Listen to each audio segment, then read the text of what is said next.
بۆیە ئێستا قسم بۆ عەزیزانی خۆمان ئیسلامیەکان ئەوەیە وا تێنەگەی تۆ ئەگەر ببی بە پێشمەرگەی پارتی وێچێتی ئەتوانی تەوازوناتە ڕاستکەیت و ئەمانە لە خەیاڵ پڵاوان و دووری خەرەوە لە مێشکی خۆت. ئێمە پێویستیمان بە پەروەردەکردنی تاکی کورد هەیە سەر لەنوێ بەم ئیسلام بە عەقیدەیەکی پاکی زۆر بە قووت کە وەلا ئەوە بەڕائەکەی تیا عەکس بێت و بە وەزیفەی ئیستیخلافەکە کە بزانە عیبادە و سیادەیە.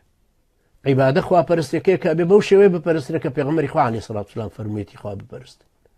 سیادەکەش بریتیە لە سەروەریتی شەرع، دەستور بریتیە لە دەستوری شەرع و ئەو قیەمەی کە پێویستە تەحەکوم لە کۆمەڵایەتی میلەتی کوردی ئێمەیە بکە پێویستە قیەمی ئیسلامی بێ. قیەمی ئیسلامی ڕەسەنە، دید و تێڕوانینە ئیسلامیەکە پێویستە وەربگرینەوە. کورد و مختصر ئێوە لە کوردستانە پێویستیتان بە بزاوتێکی وەکو حەماس لە ڕووی عەسکەری، لە ڕووی ئەمنی. تەسەورکەن حەماس، ئیسرائیل و ئەمریکا و ئوردون بڕیاریاندا 3000 کەس حیمایەی مەحموود عەباس تەدریب پێ بکەن لە ئوردون، پاشان بیانکەن بە پۆلیس بیشیان نێڕن بۆ غەزە. ئەو وەختەی ئەوان بڕیاریاندا سەعید سیام مابوو ڕەحمەتی خوای لێ. سەعید سیام وەزیری داخلی حەماس بوو. شەو بڕیاریدا، شەو لە تەلەڤیزیۆن ڕایگەیان وتی ئێمە سبەینێ پۆلیس دروست دەکەین. وەختێ سبەینە سەعات 8 بەیانی بوو 10,000 پۆلیسی بە جلوبەرجی پۆلیسی و بە توێتاوە ناردە سەر جادەکان. لەکوێ دروست بوون؟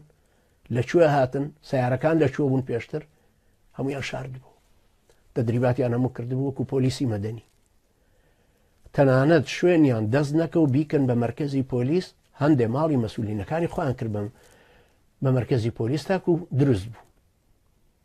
هیچ ئاوا کرێ، جێیشیش ئاوا پەروەردەکرێ، دیبلۆماسیەتیش ئاوا کرێ و کۆی خالید مشعل نەرم لەگەڵ هەموو شوێنێک، بەڵام قەزێکی خۆشی نادۆڕێن، قەزەی خۆشی ناخاتە مساومەتی هیچ دەوڵەتێکەوە. ئێران پشتیەگرێ بەڵێ فەرموو، سووریا پشتیەگرێ باش، بەڵام نایەتە ناو معادلە هیچیانە.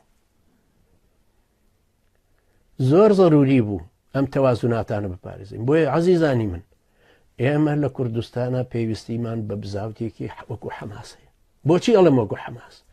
ئەم ئیسلامیانەی ئێستا کە لە کوردستانە یەکگرتو و کۆمەڵ بزوتنەوەی ئیسلامی و مەدخەلیەکانیش، ئەمانە کەسانی بێدانن، ئەمانە کەسانی بێقووەتن، ئەمانە پیاوی مسلمانی باش و بە ئەخلاقن، بەڵام ئەمانە پێشمەرگەیەک نین کوردایەتیان بدرێتە دەست. ئێمە و ئێوە پێویستیمان بە بزاوتێکی ئیسلامی ڕەسەنی پارسەنگی قیامەتخوازی ئەمین هەیە، نان و ئەمانمان بۆ بێتر بەرهەم، کوردستانیشمان بپارێزێ، بەرەو دەوڵەتیشمان ببە. حەماس کە مساوەمەکە ناکا هەتاکو ئێستاوە هەموو زەختەی لەسەرە، ئەڵێ توانم ئیتیفاق بکەم لەگەڵ ئیسرائیلە بۆ 10 ساڵ لە بەروی سوڵحی حودەیبیە کە پێغەمبەر کردوێتی عەلەیهی سەڵات وسەلام بۆ 10 ساڵ بووە. قابلی تازەکردنەوەشە، بەڵام ناتوانم بیکەم بە 11 ساڵ. ئەوە پابەندبوونە بە مەبادیئەوە.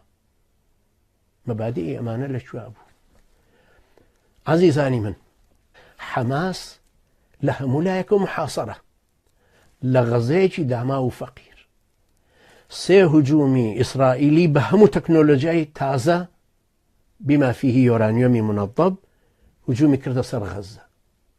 بەڵام لەو کاتەی جوندیەکانی ئیسرائیل لە شەرق و شیمالی غەزە بوون، ساڕوخەکان هەرا هاتن بەرەو ئیسرائیل، چکە ساڕوخەکانی لەژێر ئەرزا لەسەر سکە دروست کردبوو، لە هەر مەجالێکە کە لە ماڵان یا لە کەلاوەکانە یا لە کۆڵانەکانە ئەیهێنانە دەرەوە، ساڕوخەکەی هاویش بۆ ئیسرائیل و ئەی بردەوە ناوە، ئەی شاردەوە جارێکی تر هەر لەو شوێنەوە. بۆ ئەوەی ئەگەر بە خەتی لیزەریشا بێنەوە، بۆکو دووربینێک بە خەتی لیزەرەکە بخوێنێتەوە، ئەزانن لەم کۆڵانەوە تەقیوە، بە سەریان دەرنەئەکردەوە لەوەی کە لەژێر ئەرزا ئێستا. 3 هجومی عەسکەری ئیسرائیلی بەقاومە کرد و توانی خۆشی ساڕوخەکان دروستکە. باشە، حەماس توانی ئەوە بکە، بۆچی پارتی وێچێتی ناتوانێت؟